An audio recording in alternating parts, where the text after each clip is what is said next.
everyone! Welcome back muli dito sa ating YouTube channel. Naway nasa mabuti po kayong kalagayan kasama ang inyong mga mahal sa buhay. At para naman sa mga subscribers natin na nasa malayo, nasa ibayong dagat, nasa abroad, nagsasakripisyo para may bago ang kanilang buhay at buhay ng kanilang pamilya, dasal ko lagi ang inyong kaligtasan.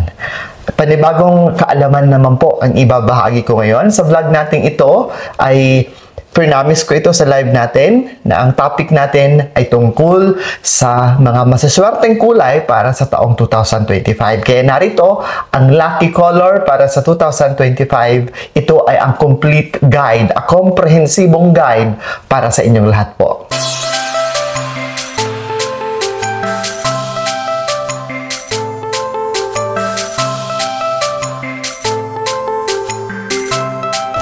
Sa alituntunin ng Feng Shui, ang mga kulay ay may mahalagang papel sa pag-akit at pagbalanse ng mga enerhiya. Para sa 2025, ang mga masiswerteng kulay ay maingat na pinili upang ma-harmonize, magkasundo sa mga enerhiya sa bagong taong 2025. Kaya, iisa-isahin natin at i-explain ko po sa inyo ang simbolismo at kahalagahan na bawat kulay. Una, sa listahan natin sa Lucky Color 2025 ay ang Burgundy Red. Sumisimbolo sa kapangyarihan, katatagan at lakas ng loob, nakakaakit ng kayamanan, opportunities at positibong enerhiya. Kasama rin sa Lucky Color sa 2025 ay ang Dark Cyan, kumakatawan sa pag-unlad, pag-renew o renewal at pagkakaisa o harmony. Pinahuhusay ang personal at profesional na aspeto ng pag-unlad o tagumpay. Kasama rin sa maswerteng kulay ay ang Sky Blue, nag-aalok ng katahimikan at kalmadong kaisipan, karunungan at sinusuportahan ang malinaw na pag-iisip at emosyonal na balanse. Pink Magenta din ay kasama sa pinakamasaswerteng kulay sa 2025. Nagdaragdag ng masigla at dynamic na enerhiya, nagtataguyod ng emosyonal na balanse at magbibigay inspirasyon sa mga bagong opportunities na darating at kakatok sa buhay mo ngayong 2025.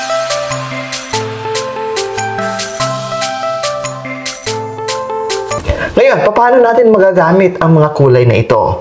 Sa pang-araw-araw, una, pwede natin itong gamitin sa dekorasyon sa bahay. Isama ang mga maswerteng kulay sa ating tahanan sa pamamagitan ng pintura sa ating mga dingding or even the accent wall.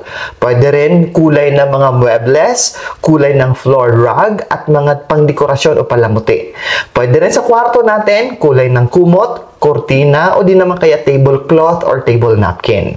Sa pananamit or fashion ay pwede rin natin magamit ang mga lucky colors. Magsuot ng mga masaswerteng kulay upang makaakit ng positibong enerhiya. Pwede kang magsuot ng Burgundy Red sa mga formal na kaganapan o pagtitipon. Pupunta ka ng interview, signing of contract, o mahalagang events. Dark Cyan naman sa pang-araw-araw na damit. Pupunta ka sa negosyo o sa opisina mo. Sky Blue, pwede rin gamitin natin sa mga casual at sa mga travel natin. Pink Magenta naman ay pwedeng natin idagdag sa mga accessories natin. Phone case natin, bag natin, headband, necklace at marami pang iba. Speaking of accessories, pwede rin natin gamitin ang mga lucky colors tulad sa kulay ng handbag. Sa wallet, nagbigay na po ako ng gabay tungkol sa lucky color ng mga wallet sa 2025. Phone case, alahas, relo, eyeglasses or sunglasses. Pwede rin gamitin sa mga car accessories natin ang mga lucky colors. Ngayon, pagtuunan natin ng pansin ang mga color combinations. Tama po ang narinig ninyo. Pwede nating pag-isahin o i-combine ang kulay. Kung ang gusto nating ma-achieve ay wealth, kayamanan at tagumpay, Burgundy Red plus gold or yellow. Kung gusto naman natin ng good luck at fortune, Dark Cyan plus white or silver. Kung gusto natin maganda ang kalusugan at mahabang buhay, Sky Blue plus green or any nature-inspired colors tulad ng brown. Pagdating naman sa pag-ibig at relasyon, Pink Magenta plus a soft peach or pastel colors.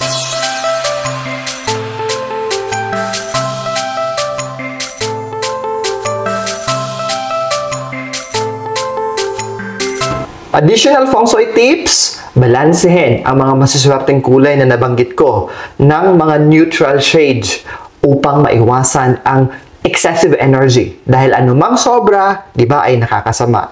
Isaalang-alang ang iyong personal na elemento, wood, fire, earth, metal, and water, di ba, ang mga elemento. So, isaalang-alang po kapag pumipili tayo ng kulay.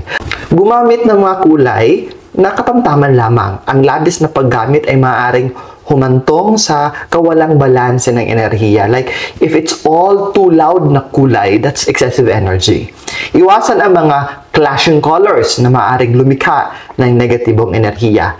I-update ang ating mga color scheme seasonally upang iayon sa nababagong enerhiya sa paligid natin.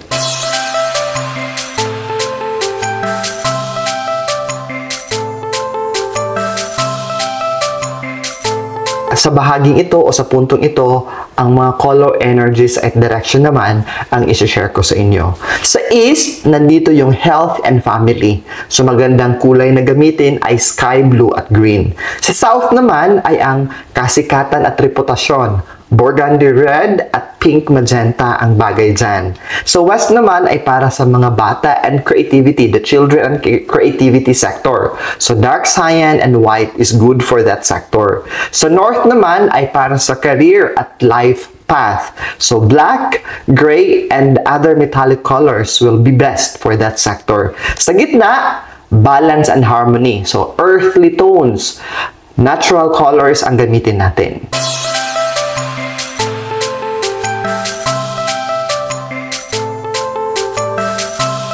Narito po ang mga karagdagang tips o gabay para sa Lucky Color 2025. Isaalang-alang ang paggamit ng mga kumpas, direksyon, at panoorin ang mga vlog ko tungkol sa 2025 Flying Star para matukoy ang tamang kulay at ang mga tamang lokasyon at placement.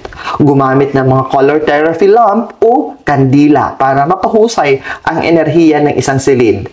Panatilihin ang scheme or the color scheme sa lahat ng larangan o aspeto ng buhay, ng tahanan, sa opisina o sa pang-araw-araw na pananamit. Sa pamamagitan ng pagsasama-sama ng mga masuswerteng kulay o lucky colors na ito sa ating buhay, makakaakit tayo ng positibong enerhiya at magandang kapalaran at mas magiging balanse ang 2025. At yan po ang lucky colors para sa taong 2025, the complete guide. Abangan ang iba pang topic natin, mga paghahanda para sa 2025, mga feng shui guide natin dito sa channel natin na ito. Paalala lamang na ang lahat ng mga nabanggit dito ay gabay lamang po. Wala namang mawawala kung magsisilbi silang karagdagang proteksyon, karagdagang kaalaman. Basta't samahan natin ng dasal, mabuting gawa at sariling sikap. Mas lalo tayong uulanin, hindi lamang ng swerte, but blessings. Higit sa lahat, para maging matiwasay, ligtas, at punong-puno ng grasya ang buhay, importante ang pagkakaroon ng positibong isipan, positibong pananaw, at positibong disposisyon sa buhay. Muli, maraming salamat sa inyong patuloy na panonood, sa inyong patuloy na pagtangkilik, at lalong-lalo na sa inyong patuloy na pagmamahal. Hanggang sa muli, ingat po kayo always. Love you all.